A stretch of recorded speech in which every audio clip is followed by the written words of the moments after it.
ಕಾರ್ಮೋಡಗಳು ಕವಿದಾಗ ಸೂರ್ಯನು ಕಾಣುವುದಿಲ್ಲ. ಅಜ್ಞಾನ ಕವಿದಾಗ ಶ್ರೀಕೃಷ್ಣನ ಮೇಲೆ ನಂಬಿಕೆ ಹುಟ್ಟುವುದಿಲ್ಲ. ಮೋಡಗಳನ್ನು ಚದುರಿಸಲು ಬಲವಾದ ಗಾಳಿ ಬೀಸಬೇಕು. ಅಜ್ಞಾನ ನೋಡಿಸಲು ದೇವರ ಪೂಜಿಸಬೇಕು. ಇವಾಗ ದಿನ ಪಂಚಾಂಗವನ್ನು ತಿಳ್ಕೊಳ್ಳೋಣ. ದಿನಾಂಕ 20/5/2024 ಸೋಮವಾರ, ಉತ್ತರಾಯಣ, ಶ್ರೀ ಕ್ರೋಧಿನಾಮ ಸಂವತ್ಸರ, ವಸಂತ ಋತು, ವೈಶಾಖ ಮಾಸ, ಶುಕ್ಲ ಪಕ್ಷ, ತಿಥಿ ದ್ವಾದಶಿ, ಹಗಲು 2:44, ನಕ್ಷತ್ರ ಚಿತ್ತೆ, ರಾತ್ರಿ 4:53, ಮಳೆ ಕೃತಿಕ 3ನೇ ಪಾದ, ರಾಹುಕಾಲ 7:32ರಿಂದ 9:08 ತನಕ ಇದೆ. ಕುಳಿಕ ಕಾಲ 1:55ರಿಂದ 3:31 ತನಕ ಇದೆ. ಯಮಗಂಟೆ ಕಾಲ 10:44ರಿಂದ 12:20 ತನಕ ಇದೆ. ಇವತ್ತು ಯಾರು ಹುಟ್ಟುಹಬ್ಬ ಆಚರಿಸ್ಕೊಂತಿದ್ರು, ಮದುವೆಯಾದ ದಂಪತಿಗಳು ವಾರ್ಷಿಕೋತ್ಸವ ಆಚರಿಸ್ಕೊಂತಿರೋರಿಗೆ ನಮ್ಮ ಹೆಬ್ಬಳಲು ಶ್ರೀಚಕ್ರ ಮಾತಾ ಯೂಟ್ಯೂಬ್ ಚಾನಲ್ ಕಡೆಯಿಂದ ಶುಭ ಕಾಮನೆಗಳನ್ನು ತಿಳಿಸ್ತೀವಿ. ದೇವರು ಅವರಿಗೆ ಆಯಸ್ಸು, ಆರೋಗ್ಯ, ಐಶ್ವರ್ಯ ಎಲ್ಲ ಕೊಟ್ಟು ಕಾಪಾಡಲಿ ಅಂತ ನಾನು ಕೇಳ್ಕೊತೀನಿ. ನಮ್ಮ ಹೆಬ್ಬಳಲು ಶ್ರೀಚಕ್ರ ಮಾತಾ ಯೂಟ್ಯೂಬ್ ಚಾನಲ್ ಯಾರು ಸಬ್ಸ್ಕ್ರೈಬ್ ಆಗಲು ದಯಮಾಡಿ ಸಬ್ಸ್ಕ್ರೈಬ್ ಆಗಿ, ಲೈಕ್ ಕೊಡಿ. ಇದು ನಿಮ್ಮದೇ ಚಾನಲ್ ಆಗಿರೋದ್ರಿಂದ ನಮ್ಮ ಲಿಂಕನ್ನು ಬೇರೆ ಗ್ರೂಪ್ಗಳಿಗೆ ಫಾರ್ವರ್ಡ್ ಮಾಡಿ. ನಮಸ್ಕಾರಗಳು, ನಮಸ್ಕಾರಗಳು, ನಮಸ್ಕಾರಗಳು.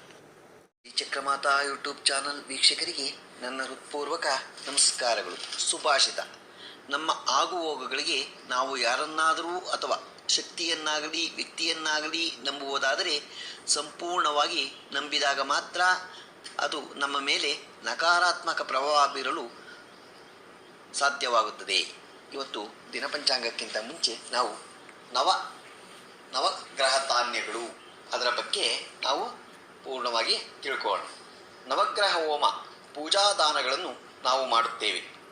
ನವಗ್ರಹಗಳೆಂದರೆ 9 ಗ್ರಹಗಳು: ಸೂರ್ಯ, ಚಂದ್ರ, ಮಂಗಳ, ಬುಧ, ಗುರು, ಶುಕ್ರ, ಶನಿ, ರಾಹು ಮತ್ತು ಕೇತುಗಳೆಂಬ ನವಗ್ರಹಗಳ ಶಾಂತಿಯಿಂದ ಜಗತ್ತಿಗೆ ಕಲ್ಯಾಣವಾಗುವುದರಲ್ಲಿ ಸಂಶಯವಿಲ್ಲ. ನವಗ್ರಹ ಶಾಂತಿಯನ್ನು ಮಾಡುವಾಗ ನವಮಂಡಲಗಳು, ನವಧಾನ್ಯಗಳು, ನವಗ್ರಹ ಪತ್ನಿಯರು, ನವಗ್ರಹ ಶಸ್ತ್ರಗಳು, ನವಗ್ರಹ ಪುಷ್ಪಗಳು, ನವಗ್ರಹ ಮಂತ್ರಗಳು, ನವಗ್ರಹ ದೇವತಾ ಪ್ರತಿದೇವತಾ ಗ್ರಹಗಳು, ನವಗ್ರಹ ಆವಾಹನಗಳು, ನವಗ್ರಹ ಸಮಿತ್ತುಗಳು, ನವಗ್ರಹ ಆಹುತಿಗಳು ಇವೆಲ್ಲವನ್ನೂ ಸರಿಯಾಗಿ ತಿಳಿದುಕೊಂಡೇ ಇರಬೇಕು. ನಾನಿಲ್ಲಿ ಸದ್ಯಕ್ಕೆ ನವಧಾನ್ಯಗಳ ಬಗ್ಗೆ ತಿಳ್ಕೊಳ್ಳೋಣ. ಸೂರ್ಯಗ್ರಹಕ್ಕೆ ಗೋಧಿ ಧಾನ್ಯ ಗೋದಾಮಹ, ಚಂದ್ರಗ್ರಹಕ್ಕೆ ಬಿಳುಪಾದ ಅಕ್ಕಿ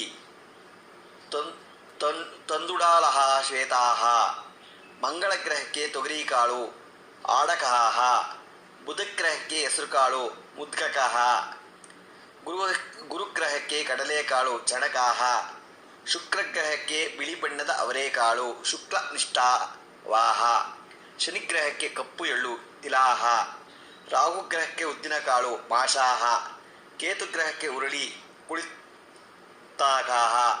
ಒಂದೇ ಶ್ಲೋಕದಲ್ಲಿ ಈ 9 ಧಾನ್ಯಗಳನ್ನು ಸಂಗ್ರಹಿಸಿರುವುದು ವಿಶೇಷ. ಹೀಗೆ ವಿಷಯಗಳನ್ನು ಹಿರಿಯರಿಂದ ಸರಿಯಾಗಿ ತಿಳಿದುಕೊಂಡು ವಿಧಿಯನ್ನು ಆಚರಿಸಿ ನವಗ್ರಹಗಳ ಹೋಮ, ಜಪ, ಪೂಜಾ ದಾನಾದಿಗಳನ್ನು ಮಾಡುವುದರಿಂದ ನಿಮಗೆ ಇಷ್ಟಾರ್ಥ ಸಿದ್ಧಿ ಲಭಿಸುತ್ತೆ. ಹಿರಿಯರನ್ನ ಕೇಳಿಕೊಂಡು, ಗುರುಗಳನ್ನ ಕೇಳಿಕೊಂಡು, ಗುರುಗಳು ಹೇಳ್ದಾಗೆ ನೀವು ಮಾಡಿ, ನಿಮಗೆ ಇದರಿಂದ ಒಳ್ಳೆಯದಾಗತ್ತೆ. ನಾವು ಇವಾಗ